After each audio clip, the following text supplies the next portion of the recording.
Hi, this is Gary with MACMOST.com. Let's take a look at what you can do with images in Preview.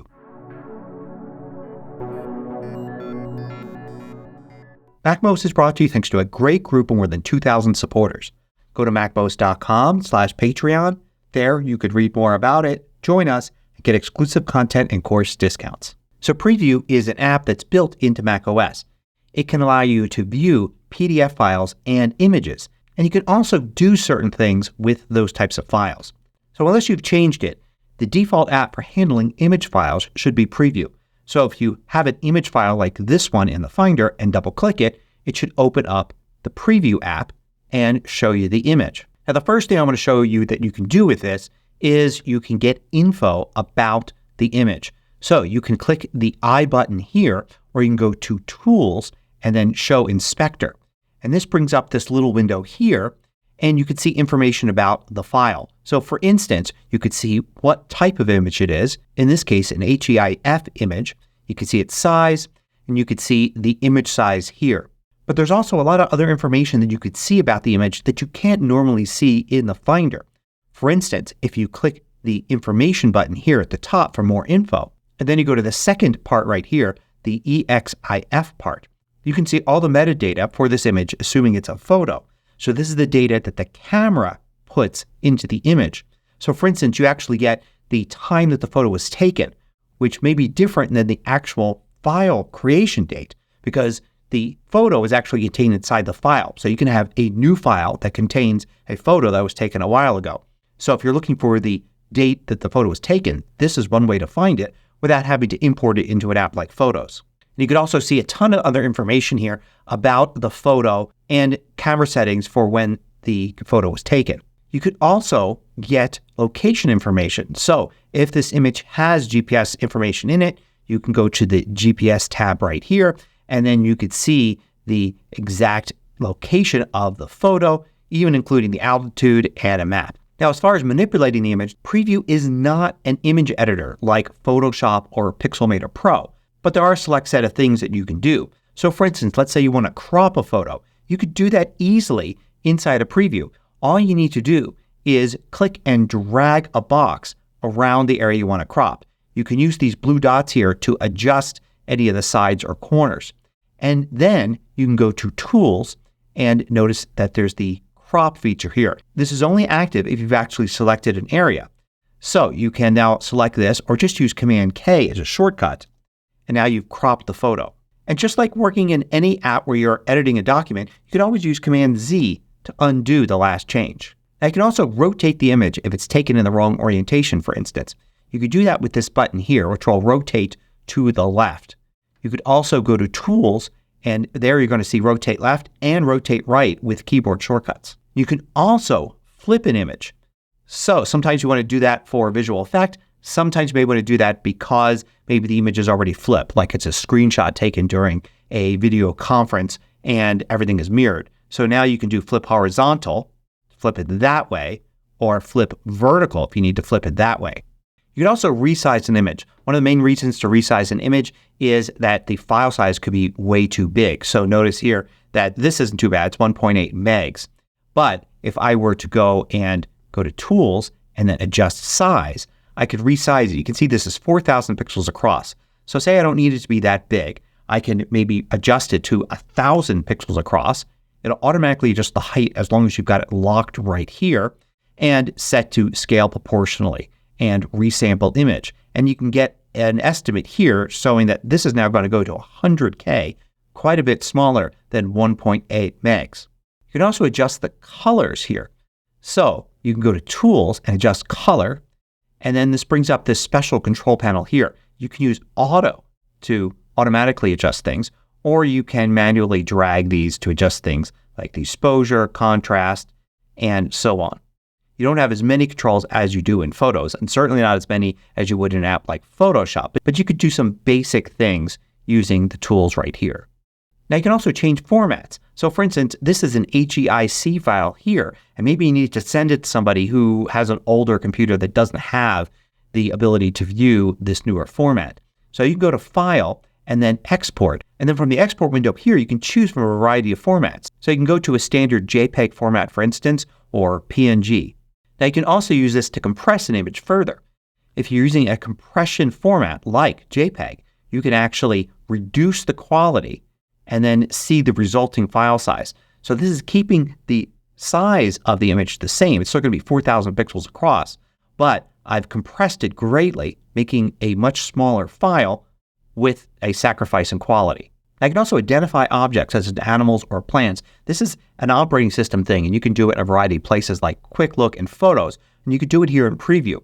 So if you look at the information button here, if you see these little sparkles to the top left, that means when you click it, not only will you get the info here, but it may identify an object in the photo, and then you can click on that little icon there, and you can see a description and get more information about that particular object. For instance, here's a photo, and you can see it has more information there. If I click there, it's identified a location. If I click that, you can see more information about this building. Another thing you can do that's kind of different than cropping is, say you want to just have a portion of an image and you want to include that in an email. You don't have to actually change the image or duplicate it and change it. You can just select a portion like that and use Command-C or Edit Copy. And then you could be in another app, say Mail, and you could paste it in. And you can see it's pasting in the selection that I copied, not the entire image. But you can also try to remove the background as long as there's a subject in the photo. In this case, there is. And there's a way to remove a subject that works in many different Mac OS apps, including in Preview. So if I Control-click, two-finger click on a trackpad or right-click on a mouse, you can see I get Copy Subject only if it can identify a subject in the photo. And I could select Copy Subject, and you can see now if I were to paste that, I just get this subject, not the entire image. It removes the background. Likewise, I could do the opposite of that, but it's using the same technology. If I go to Tools and then Remove Background, it will actually take out the background from the photo, and then I could save it and it would save without the background. You can also use a built-in macOS function in Preview to copy text. So for instance, here's an image with text, and I can select some of the text. This is an image here. These are pixels, not actual text like you would get in a PDF. So it's actually identifying that there's text there and translating to actual text. Now that I've selected it, if I do Command-C for copy, I can now go into another app and Command-V for paste. And it can also identify things like phone numbers and addresses and even URLs. And you could see if I were to look at this one, I can not only copy it, but I could click on it and it would take me to the website, or click this little button to the right here and open the link or do a quick look of the link. Of course, you also have markup tools in Preview, which means that you can draw on an image, and you can literally do that. This is the button here to take into markup tools. Then you get this extra toolbar here with things like the ability to draw. I can click on that, and then I can use this pen and draw here. But you can also add shapes. So for instance, I could do an arrow here and have this arrow and point to something and change things about the arrow and change the color of the arrow. There's a lot of different things you can do, a whole variety of different shapes. And you can use this to actually draw a border. I know this is a thing a lot of people want to do. You can do a rectangle like this, and it will draw the rectangle. Make sure that you've got the fill set to nothing. If it's set to a color, then it will blank out whatever's below it. But if you set it to nothing, then it actually will allow you to draw a border by simply placing the rectangle around the edges of the photo. And you could also use the text box here to draw a caption. So this puts a little bit of text here. I can select the text in here, click here to actually increase the size. Let's change the color so it's more viewable. And then I can move this text and place it wherever I want. And you can have multiple pieces of text placed throughout the image. Another thing you're going to see here in Markup Tools in Preview is this item here, which is fairly new. It's image description. And here you can type the description of what's in the photo. And this is for people with visual impairments who can't actually see the photo. So if I were to add an image description here and send it to them in email, assuming their email client supports descriptions for images, it could actually read out the description of the image from what you typed right in here. This is particularly important for those who want to make sure their communications are as accessible to everybody as possible. Now, sometimes we just want to view an image and get a closer look at something. You can use the plus and minus buttons here at the top, or go to View, and you've got Zoom in and Zoom out with keyboard shortcuts. So I could zoom in and continue to use Command plus to zoom in. I can move around. I'm just using my trackpad, or you can use the top of the Magic Mouse to move around.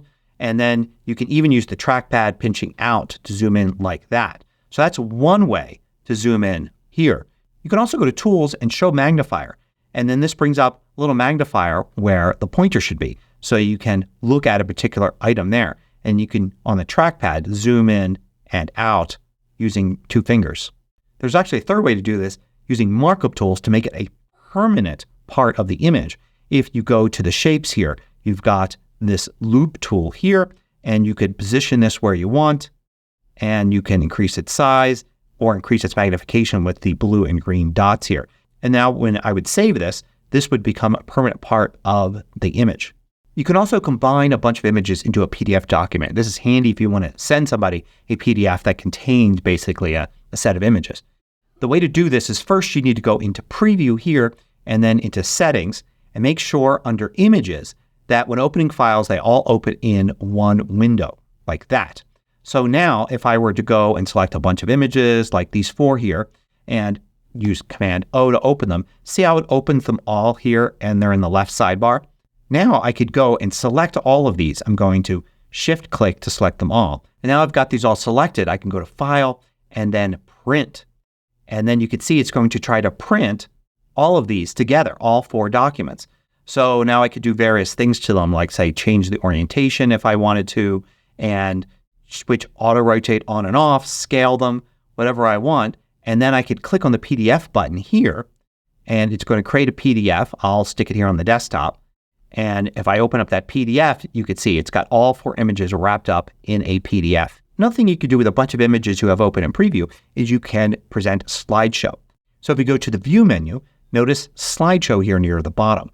Select that, goes full screen, and you'll see the slideshow. You can go back and forth between the different items or click the play button, and then it will go from one image into the next with a little bit of a fade right there. Click this little X button or hit Escape, and it will exit the slideshow. So there's an overview of all the different things that you can do with images in Preview. Of course, you can do a lot more with an app like Photoshop or Pixelmator Pro, but these functions cover a wide variety of things people need to do without having to go to a third-party app. I hope you found this useful. Thanks for watching.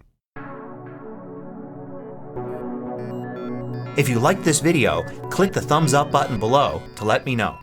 I publish new tutorials each weekday. Hit the subscribe button so you don't miss out.